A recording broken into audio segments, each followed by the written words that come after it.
Have you ever made just a really minor mistake? Like say you hit reply all on an email with some, brutally honest private thought. Oh, the absolute worst. Right. And suddenly you just feel this intense rush of physical heat flooding your face, your heart rate spikes, you get that rushing sound in your Yeah, ears. that complete panic. Exactly. And you're gripped by this entirely irrational urge to just, dissolve into the floorboards, quit your job, and flee the country under a fake name. It is so intense. And I mean, that is obviously not a logical or proportional reaction to a typo, right? Not at all. What you're experiencing in that terrifying moment is, well, it's a biological threat system activating.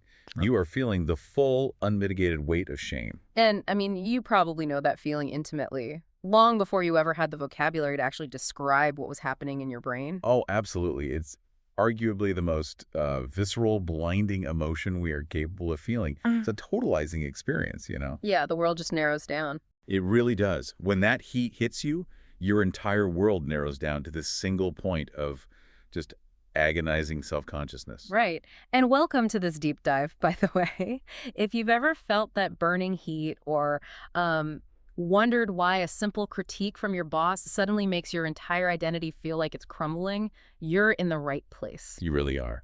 Today, we're taking you on a serious, deeply thoughtful exploration of shame. We're working from this incredibly dense, comprehensive manuscript we got. It's just titled Shame.docs. Such a simple title for something so heavy. I know, right? But it's this brilliant synthesis of decades of research from 5 major thinkers. They span clinical psychology, sociology, affect theory. People who have basically spent their entire professional lives mapping this exact territory. Yeah, exactly. And our mission for this deep dive is, well, it's crucial to define it right up front. We are not just going to hand out some superficial list of quick tips on how to feel less ashamed. No, that approach is way too shallow for the sheer magnitude of what we're dealing with here. Right, it'd be like putting a Band-Aid on a tectonic fault line. That's exactly it. Instead, we are aiming to answer a much harder, much more profound question. Like, what would it actually mean to live your life less governed by this emotion? Yeah.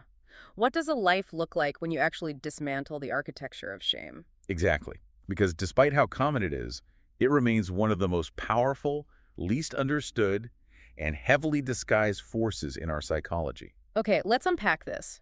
Because right off the bat, the text points out something really fascinating.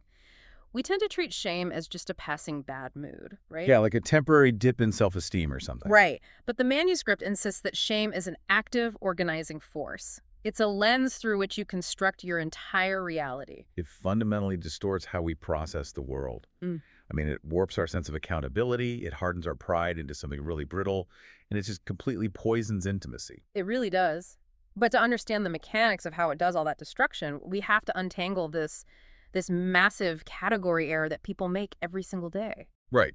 The one that causes so much unnecessary misery. Exactly. We relentlessly confuse shame with guilt. We really do. We use those words completely interchangeably in everyday language. Yeah, like, I feel so guilty I skipped the party versus I'm so ashamed I skipped the party. Exactly. Culturally, it feels like we treat them as the exact same phenomenon, just on different levels of intensity. Like shame is just the louder, hotter version of guilt. But the first major concept in our source material, this is drawn from psychologist June Tangney, argues that this is a catastrophic misunderstanding of our own emotional machinery. It really is. Because understanding Tangney's distinction changes everything about how you view your inner monologue.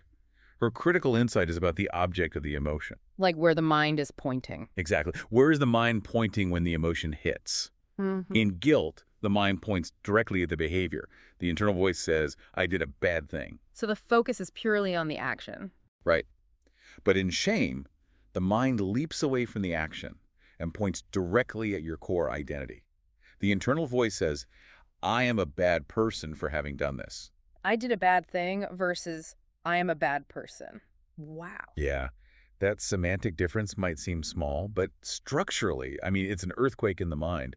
It completely changes the directional logic of your emotional system. How so? Like physically? Well, think about the geometry of these two states. Guilt turns you outward. You look at the coffee cup you just knocked over or the person you hurt, and your mind naturally asks, how do I fix this? Right. How do I clean up the mess? Exactly. Shame, on the other hand, moves downward and inward.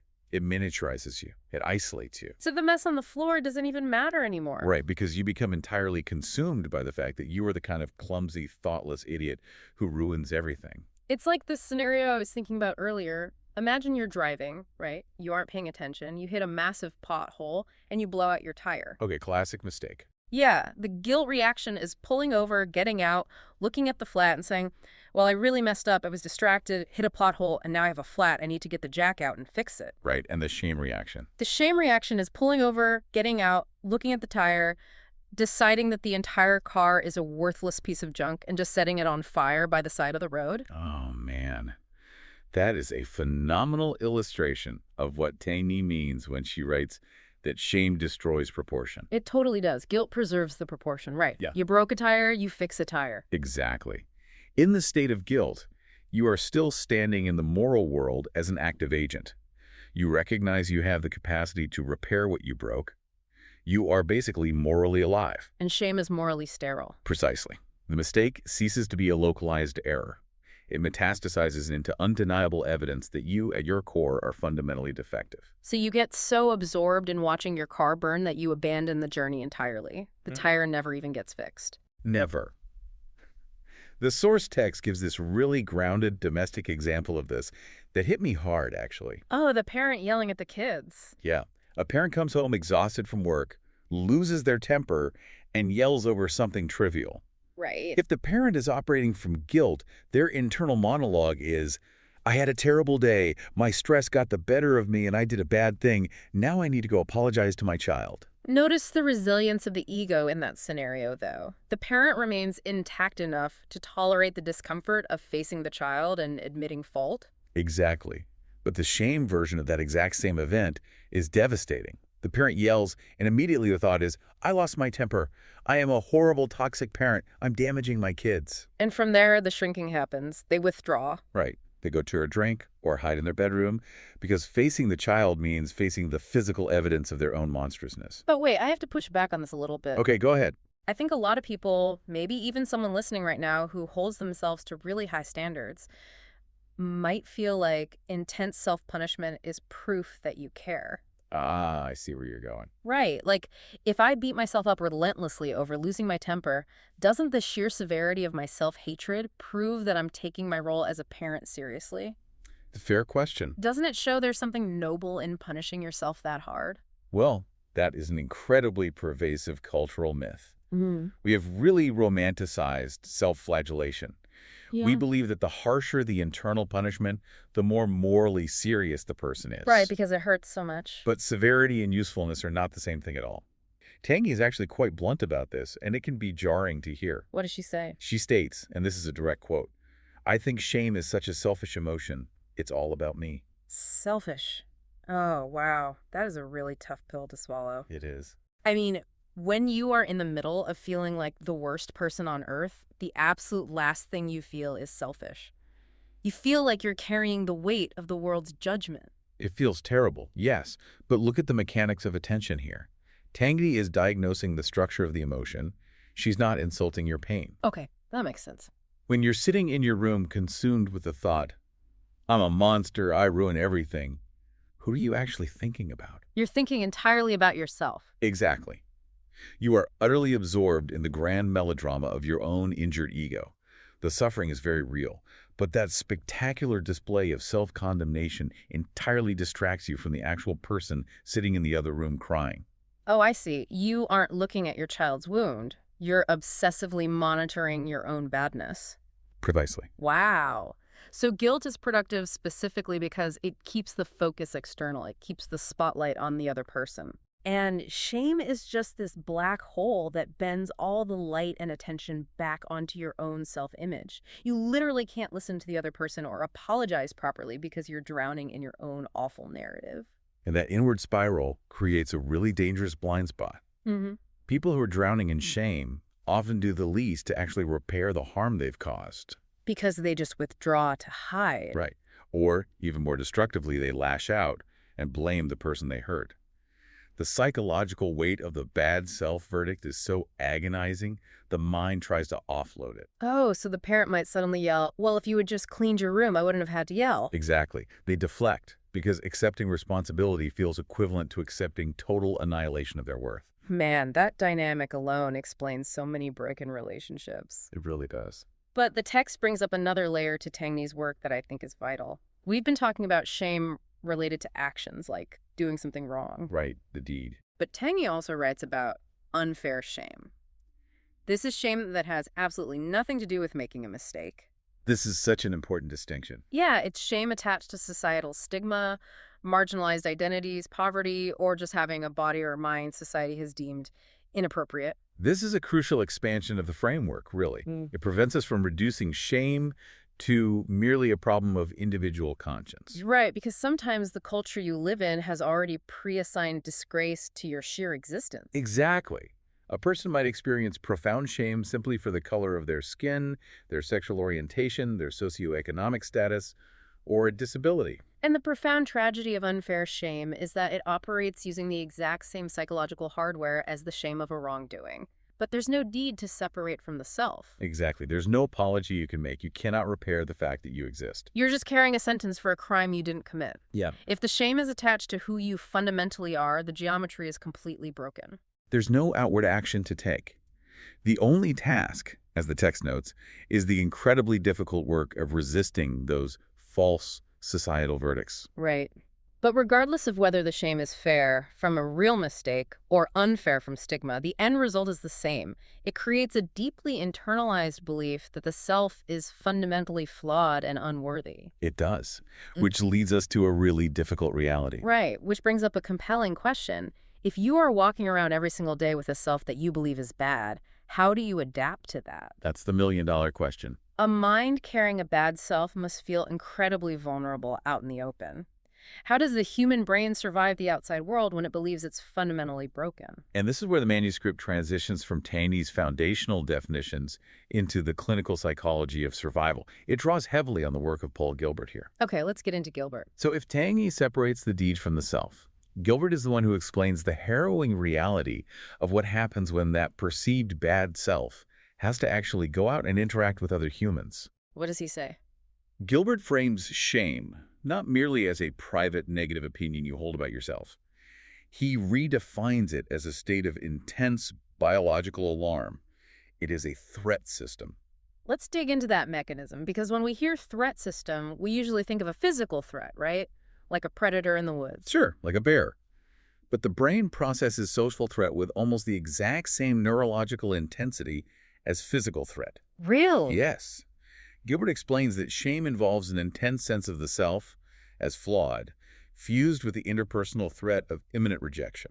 So it's not just the quiet thought of, I'm inadequate. No, it is the terrifying, visceral belief that my inadequacy is highly visible and that the moment you notice it, you will mock me or cast me out. Wow. Under the influence of shame, the social world literally becomes, in Gilbert's words, unsafe. I was trying to think of a way to visualize this threat system, and it almost sounds like an autoimmune disorder of the mind. Oh, that's an interesting way to put it. Yeah, like in a physical autoimmune disease, the body's defense mechanisms become so hypervigilant they get confused.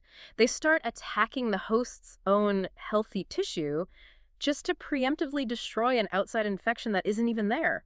Yeah, I mean, that's just an incredibly precise metaphor for Gilbert's theory. The mind is generating an autoimmune response against its own self-esteem. Because the world feels that dangerous. Exactly. When every room you walk into feels like a courtroom where you are about to be exposed, the mind doesn't just passively suffer, it goes on the offensive. It reorganizes everything. It reorganizes your entire personality around defense. It develops elaborate preemptive strikes to ensure nobody ever gets the chance to discover your flaws. And this is the part of the text that absolutely blew my mind. Because behaviors that we casually dismiss as just quirky personality traits, things we'd even put on a resume, are revealed to be frantic survival strategies. Absolutely. Let's talk about perfectionism. We usually frame it as just having high standards or being really driven. Right.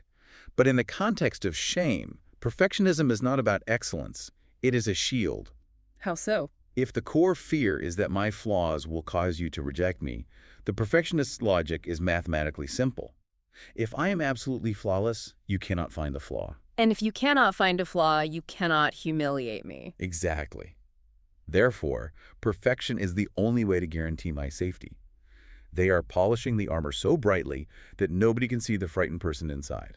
That makes so much sense. And what about people-pleasing? That's another one we dress up as a virtue. Like, oh, they're so sweet, they'd give you the shirt off their back. People-pleasing, when driven by a shame threat system, is an act of sheer terror. Terror. Yes, it's an attempt to secure your place in the group by making yourself so undeniably useful, so constantly agreeable, and so lacking in difficult needs that the group won't throw you out even if they do discover you're secretly bad.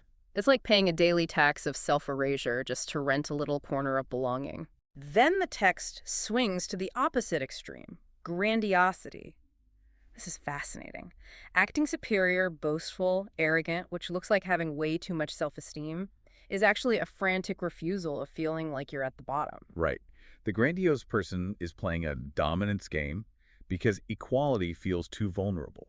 Oh, interesting. If they can position themselves above everyone else, untouchable and superior, then no one has the leverage to look down on them. It's an adaptation to threat. They puff themselves up so large no one sees the hollow center. Exactly. But the most insidious adaptation that Gilbert points out, the ultimate autoimmune response, is self-criticism. We tend to think of self-criticism as just a bad habit, right? Or maybe just being realistic. Gilbert dismantles that entirely. Self-criticism works directly through the threat system. How does that work? The mind preemptively punishes itself to control the self before others can do the rejecting.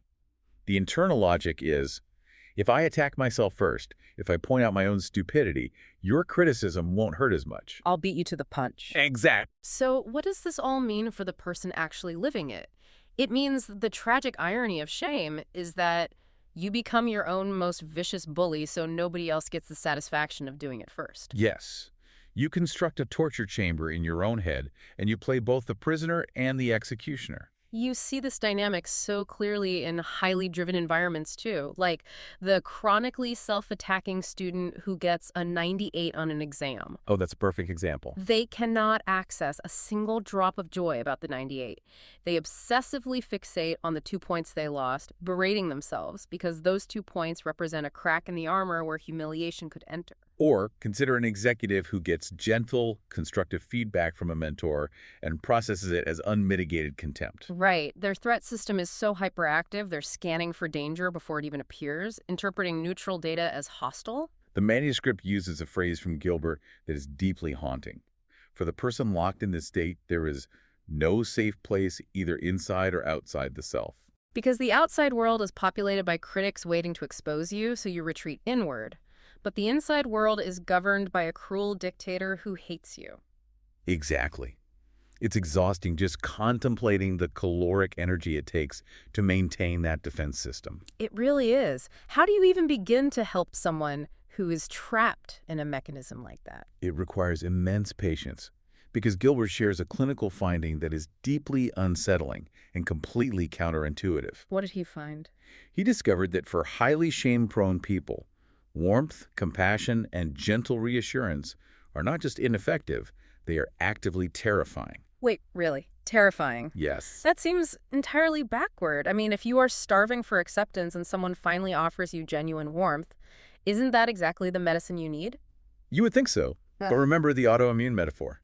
Their entire psychological operating system is built on hypervigilance. Right, the assumption of threat. If someone approaches them with genuine compassion and softness, their threat system immediately flags it as a trap. A trap. The unconscious calculation is, if I let my guard down to accept your warmth, I have to take off my armor.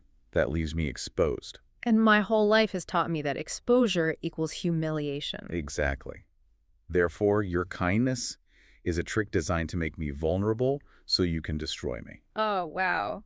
That is heartbreaking. The very medicine they desperately need is coded by their brain as poison. It really shifts how you view people who seem deeply resistant to help, doesn't it? It completely shifts it. They aren't just being stubborn or difficult, they're trapped in a biological survival mechanism. Precisely. But this profound fear of exposure makes me wonder about origins. Like, we aren't born terrified of being seen. A newborn isn't worried about being judged for crying too loud. Right. So where does this hypervigilance come from? How does the simple act of being visible become so inextricably linked to mortal danger? To answer that, the manuscript brings in the theories of psychiatrist Donald Nathanson. And Nathanson takes us completely out of the realm of moral wrongdoing. He takes us back to the beginning, right? Yes. He places shame right at the foundation of how human identity is born. He utilizes affect theory to explain the mechanics of this. Okay, let's make sure we're clear on the terminology here. What exactly is affect theory in this context? How is an affect different from an emotion? It's a great question because the distinction is key. Think of affects as the biological hardware you are born with, and emotions as the software you develop over time. Hardware versus software. Got it. Affects are innate, hardwired physiological responses to stimuli. A baby has a startle affect, a distress affect, an enjoyment affect. And they involve rapid physical changes, right? Exactly. Heart rate, blood flow, skin temperature, neurochemistry. Nathanson, building on Sylvan Tompkins' work, explains that shame is an innate biological affect that triggers specifically when we are experiencing a positive affect like joy or connection, and that positive drive encounters a sudden interruption. An interruption of a positive drive. Okay, let me try to picture this. When you say interruption, I immediately picture a toddler. Okay, let's go with that. Let's say a 3-year-old is at the park, and they just managed to climb to the top of the jungle gym for the first time. Their biological system is flooded with positive affect. Right, they're glowing with excitement and pure pride. Yes. They look down, searching the crowd for their parent, yelling, "Look at me! Look at me!" They are reaching outward, entirely open, fully expecting to be seen and validated. Hold that image right there, because that state of absolute openness is crucial.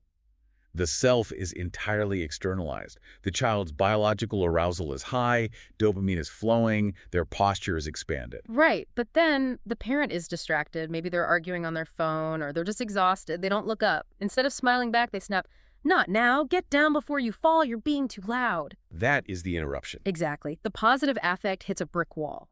And look at the physiological mechanism of what happens next. It's instantaneous. Right. In a fraction of a second, the child's biological arousal drops precipitously. The vagus nerve activates, blood drains from the face or rushes to it in a blush. Posture collapses, eyes avert. The child is turned violently back into themselves. Yes. 1 second ago, they were doing and sharing. Now, suddenly, they are seeing themselves being seen.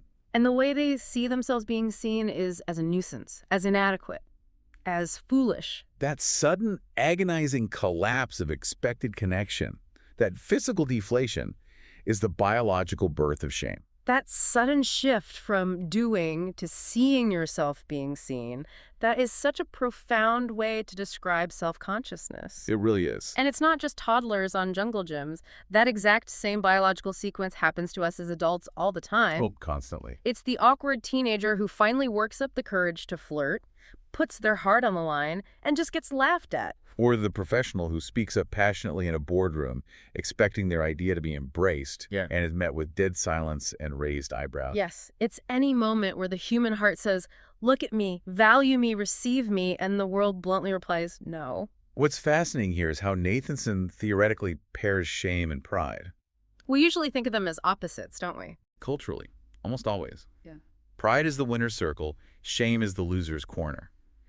But Nathanson reveals they belong to the exact same drama of visibility. Because we want to be seen. We desperately, biologically want our bodies, achievements, and minds to be noticed and welcomed by the tribe. We want to be elevated. But the more intensely we long for that elevation, the more vulnerable we become. Exactly. And the more catastrophic the interruption feels if it fails. So to have a self at all is to risk shame, because to be human is to fundamentally desire to be seen. Yes. The manuscript heavily connects this to the physical body and sexuality, which makes perfect sense. Having a physical body means you are inescapably visible. You are excitable, dependent, and completely vulnerable to the judgment of the external gaze. You can't opt out unless you literally lock yourself in a windowless room forever. Right. And because we can't opt out of having bodies or needing connection, we adapt to the interruptions. The repeated experience of these painful micro-collapses throughout childhood acts as a harsh training program for the psyche. It teaches the self what is safe to want. It teaches us which parts of our personality are acceptable and which forms of weakness or excitement must be ruthlessly suppressed and never shown again. Here's where it gets really interesting to me, because Nathanson's theory explains a paradox I've never understood before. Which is? We all know people who seem completely shameless. The incredibly arrogant, boastful people who constantly center themselves, who never admit fault. You'd think they have zero shame. Ah, yes. But the text suggests this behavior might actually be entirely driven by the exact terror of exposure we are talking about. It is one of the most brilliant insights in affect theory. Nathanson calls it brittle pride. Brittle pride, as opposed to grounded pride. Exactly. Grounded pride is the quiet, secure satisfaction in a job well done. Brittle pride is a performance. Like the need to constantly perform superiority. Yes, to dominate every conversation, to curate a flawless life on Instagram. That is an emergency defense mechanism against humiliation. It's the strategy of someone who can't bear the thought of being ordinary. Because in their threat system, being ordinary means blending into the background, which means being vulnerable to being overlooked or mocked. It's like they're desperately building a massive, glittering fortress of trophies and loud opinions just to hide the fact that they feel incredibly small inside. Exactly. But Nathanson says this defense mechanism goes even further than just showing off. Yeah. It has a much darker manifestation. It can turn into active aggression. The mechanism can reverse direction. Almost instantaneously. Nathanson writes extensively about the impulse of attacking whoever has made us feel inferior. That is a terrifying psychological pivot. It is. The physical sensation of shame, the collapsing posture, the feeling of being tiny and helpless is so profoundly painful, the mind looks for any escape hatch. And it discovers that rage is much easier to tolerate. Yes, because rage makes you feel powerful. It has forward momentum. It puffs up your chest, floods you with adrenaline. Whereas shame paralyzes you. Precisely. If I feel diminished by your comment in a meeting, I have two choices. I can sit there, inhabit the agonizing vulnerability, and feel small. Or I can immediately flip the script, access my rage, and attack your intelligence. The subconscious math is better to humiliate than to be humiliated. Better to strike you down than to stay exposed. I will become the source of fear in this room so I don't have to be the one who is afraid. That happens in the blink of an eye, doesn't it? It completely upends how we evaluate anger. It really does. If the deep, vulnerable terror of shame can flip into explosive aggression that quickly, what does that do to the people around us? What does that do to our relationships when we're constantly disguising our pain as attacks? That exact question brings us to the hidden destruction shame causes in our broader social bonds. And this is where the manuscript introduces the sociologist Thomas Scheff. Okay, Scheff steps back from the individual brain and looks at the space between people. Exactly. He famously calls shame the master emotion of everyday life, but points out a bizarre paradox. It's the master emotion, yet it is virtually invisible in our culture. How can the emotion driving all our behavior be invisible? That sounds like a contradiction. It's invisible because it almost never announces itself by its true name. It moves through our daily lives under softer aliases. Because we are ashamed of feeling shame. Right. We don't say it. We say we feel awkward, insecure, defensive, resentful, or disrespected. We use any word except the one that actually diagnoses the wound. And Scheff argues that the core trigger for this hidden emotion is specifically a threat to the social bond. It arises whenever we fear our place in the web of human connection is no longer secure. I really want to translate this abstract sociological theory into a normal, messy human relationship. Let's do it. Let's look at a classic, mundane marital argument. Say a couple is fighting because one of them loaded the dishwasher incorrectly, or someone was 5 minutes late for dinner. A very standard Tuesday night. Right. And somehow this trivial thing just explodes. Voices are raised, doors are slammed, and it turns into a week-long Cold War where they just glare at each other over coffee. On the surface, the fight is about the plates. And if a therapist only treats the argument about the plates, the couple will never heal. Because beneath the surface is almost always a repeated, unacknowledged bond injury. What you're witnessing is the shame-rage sequence Scheff identified. Right. Let's play it out slowly. Okay. One partner criticizes how the dishwasher is loaded. The other partner feels a sudden, sharp slight. They feel corrected, lowered, treated like a child. The bond of equality feels momentarily threatened. Yes. But instead of possessing the emotional vocabulary to consciously inhabit that painful feeling and say, ouch, your tone made me feel small. They instantly convert that flush of shame into indignation and blame. Exactly. They snap back, well, maybe if you ever helped out around here, I wouldn't have to rush and load it wrong. So the hidden message isn't actually about the plates, and the rebuttal isn't about the chore schedule. No. The hidden message from both sides is, you made me feel negligible. You made me feel foolish and unvalued. And because the core wound remains hidden behind this blazing wall of anger, the argument can't possibly be resolved. The partner being yelled at gets defensive, feels their own flush of shame at being attacked as a bad partner, and fires back with their own retaliatory rage. It spirals into an endless cycle of accusation. Scheff shows us that if we only look at the surface anger, The volume, the words, the escalation seems completely irrational. It's madness to ruin a week over a dishwasher. But if you have the lens to see the hidden humiliation ping-ponging between them, the emotional logic is tragically coherent. They're both desperately trying to protect their ego from feeling diminished by the person they love most. Exactly. So, because we lack the basic literacy to say the word shame, we call it stress or disrespect, and we just get mad. We spend our lives fighting over proxy issues, The dishes, the schedule, the tone of voice. instead of addressing the core wound of disconnection. But how does this scale up? I mean, Scheff is a sociologist, not just a marriage counselor. Does this only happen in living rooms? If we connect this to the bigger picture, the implications are staggering. Scheff argues that this dynamic scales up perfectly from the micro to the macro. It's like socially and politically. Yes, public humiliation is politically and socially combustible. Think about entire groups of people or political factions that experience sustained ridicule, economic exclusion, or a loss of cultural standing. Humans don't just sit there and quietly accept collective shame. No, they metabolize it. They convert that collective feeling of being lowered into collective grievance, into elaborate mythologies of victimhood, and ultimately into retaliatory righteous rage. This is such a profound way to look at how we behave online. Let's translate this to doom scrolling on social media. Oh, the internet is the perfect example. You open your phone, and every single day you see a new target being publicly humiliated. The internet operates on an economy of shame. It really does. Mobs use shaming to force compliance. Mm. The attitude is, we caught you making a mistake, and we're going to publicly destroy your reputation so everyone else falls in line. It's the digital equivalent of the public stocks in a medieval town square. And the people wielding the shame often feel entirely righteous doing it. They feel they are enforcing justice. But Scheff warns us about the long-term consequences of this, right? Yes, institutions or movements that use shaming to force compliance might look efficient in the short term. They get the apology, they get the person fired, but they're actually building a psychological time bomb. Because compliance bought through humiliation isn't actual moral growth, it's just survival. Precisely. It generates secret defiance, deep resentment, and eventually explosive retaliatory shaming.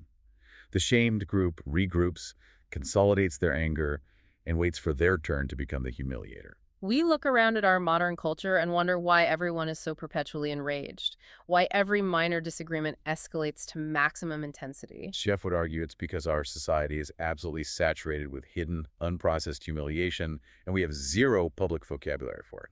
We think every fight on the internet is a noble battle over pure principle, when really that principle has fused with the unbearable, burning experience of having been made to feel small. That is exactly it. So, let's look at the terrifying landscape we've diagnosed so far.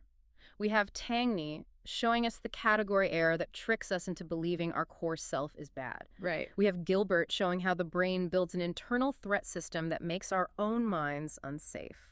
Nathanson revealing how our identity is shaped by the trauma of interrupted longing, causing brittle pride. And Scheff showing how this hidden emotion destroys marriages and fuels culture wars.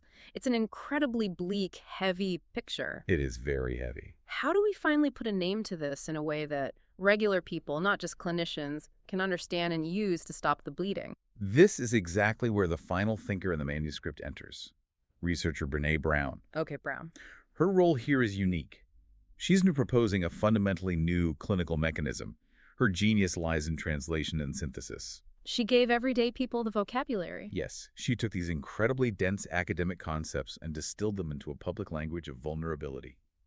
She gave people the words to speak shame out loud. And her definition of shame is probably the one most listeners are familiar with. She defines it as the intensely painful feeling or experience of believing that we are flawed and therefore unworthy of love and belonging. It's a masterful distillation. If you look closely, you can see how she gathers all the complex theory into one accessible sentence. Yeah, it has Tangney's bad self, who is flawed. It has Gilbert's social threat of being cast out. It incorporates Nathanson's exposure, and it grounds it firmly in Scheff's social bond. She packages all that clinical weight into the primal, universal terror of disconnection. The haunting fear that if I am truly known, I will be cast out of the tribe. And I think it's vital to note that her work isn't just about feeling warm and fuzzy. The text highlights a very sharp warning from her that echoes Scheff's point about rage. She explicitly states, the fear of disconnection can make us dangerous. Yes, that is arguably one of her most important contributions.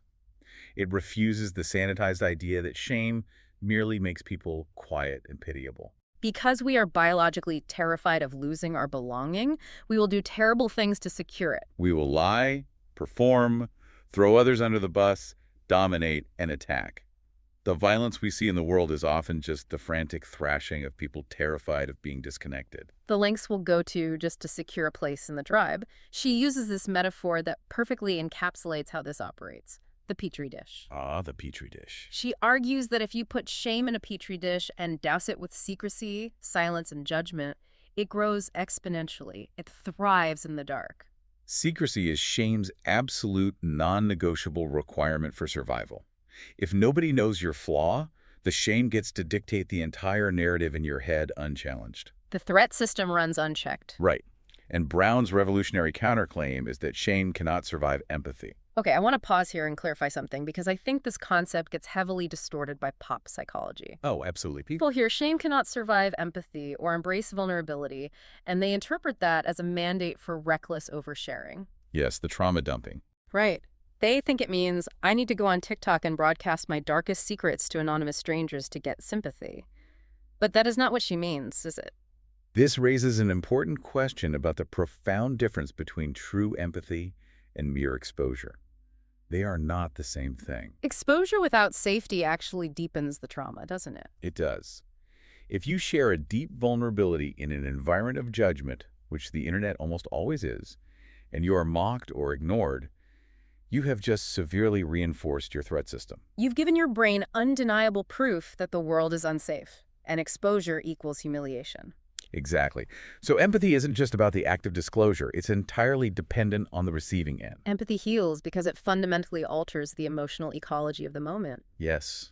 When you summon the courage to speak the truth about your mistake to someone who has earned the right to hear your story, a trusted friend, a partner, and they respond with genuine understanding and without punishment, the monopoly of shame breaks. When they look at you and say, "Me too," or just, "I hear you and I still care about you," the spell is broken. The terrifying illusion that your mistake makes you unlovable is shattered by the concrete reality of remaining loved despite the mistake.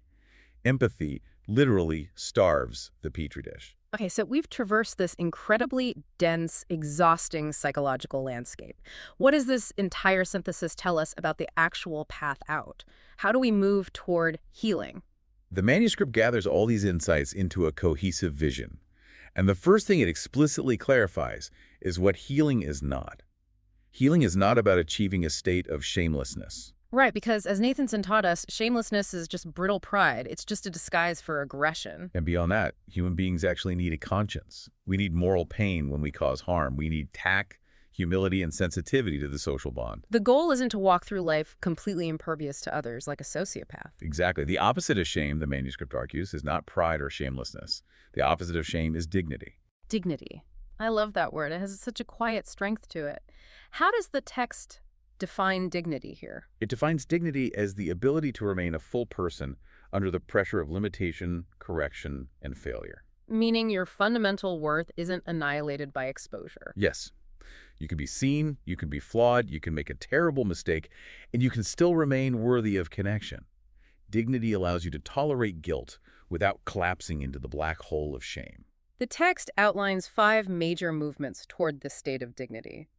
Let's look at what these mean in practice. First, building on Tangney, separating the deed from your being. Right. In practice, that means catching your inner monologue in real time.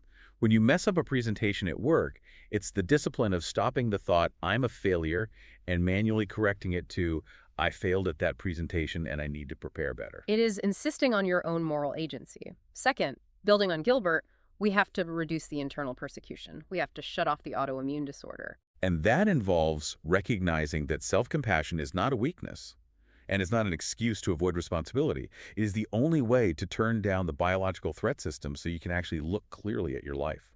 Third, from Nathanson, discovering that visibility doesn't automatically equal humiliation. Taking small, calculated risks of exposure, expressing a need, and allowing yourself to experience the reality that the world won't always interrupt you. You can want things without it being a catastrophic risk. Fourth, from Scheff, repairing bonds without contempt. Let's go back to that couple fighting over the dishwasher. What does it look like to repair that bond with dignity? It looks like the courage to drop the proxy argument. One partner has to step out of the rage cycle and say, when you criticized me, I felt incredibly small. I got angry because I felt diminished. They are revealing the shame without using it as a weapon. And the other partner responds with dignity by listening without getting defensive. I didn't mean to make you feel small. You are important to me. That is how you navigate conflict without degrading the other person or yourself. And finally, from Brown, we have to bring a cultural seriousness to the danger of public degradation. We have to stop using humiliation as a tool for compliance.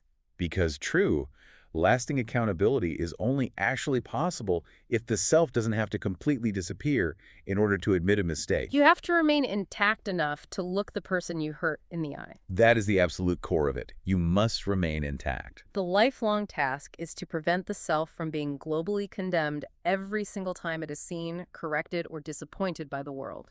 This has been a profound rereading of human behavior. When you wear these theoretical lenses, you suddenly understand the hidden logic of the world. It explains why we hide our true selves, why we perform exhausting identities, why we appease people we dislike and attack people we love. It changes everything. It really does. We started this deep dive with the realization that shame isn't just guilt, it's a devastating condemnation of the self. We explored the threat system, making our minds hostile territory. We saw how interrupted longing shapes our identity into brittle pride. We uncovered how this master emotion destroys relationships by masquerading as righteous rage. And finally, how it thrives in secrecy and can only be dismantled by empathy and dignity. It is heavy work, but deeply hopeful work. And it serves as a powerful reminder to you listening to this right now. Your deepest hope, to be fully, authentically known without being cast out, is not a foolish fantasy. It is the universal, biologically necessary antidote to the terror of unworthiness. I think there's one final, very practical thought we can leave the listener with. What's that? The next time you feel a sudden, blinding flash of anger, whether it's at your partner over a trivial comment, a coworker, or a stranger on the internet, before you unleash that retaliatory rage, take a breath. Pause the machinery. And ask yourself a terrifyingly simple, profoundly vulnerable question. Am I actually angry right now? Or did something just make me feel small? Did I just feel that burning heat of exposure? Did I just wish for a split second to disappear? Taking the time to answer that question honestly changes absolutely everything. Yeah. Thanks for diving deep with us today.